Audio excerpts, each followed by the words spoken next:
They say they have a plan in place to pick up trash.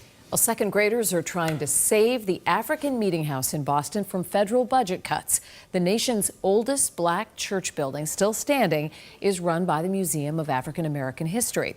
As we reported earlier this year, the federal government says it's taking back $500,000 in funding.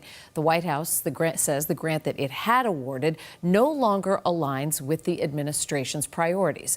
But as WBZ's Paul Burton reports, the young students are taking up the cause and they're refusing to quit without a fight. We're in an amazing historic space. There are not a lot of existing structures that were built by African Americans, used by African Americans, and lived in by African Americans in this nation. Chief Curator Angela Tate is talking about the African Meeting House in Boston.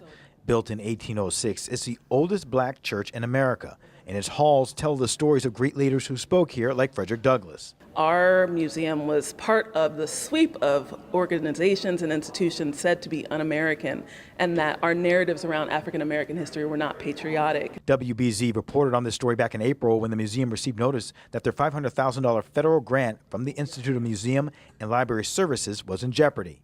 The IMLS grant was the largest gift the museum has ever received. Now it's been taken away, impacting both staffing positions and programs. That funding was critical for our future.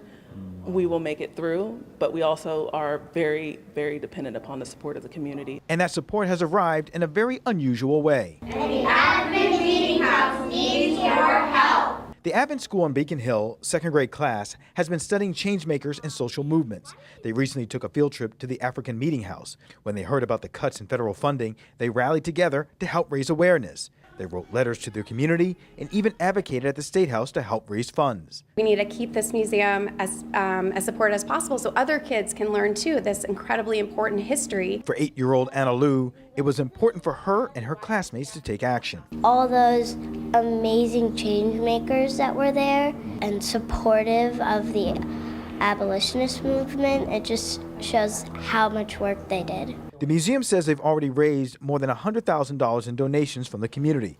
For Angela Tate, it's a gift for future generations. So the fact that these second graders are living this legacy of this space is amazing and inspirational. In Boston, I'm Paul Burton, WBZ News. Wow, and just to feel that they have some agency and that Right? they can do something to help.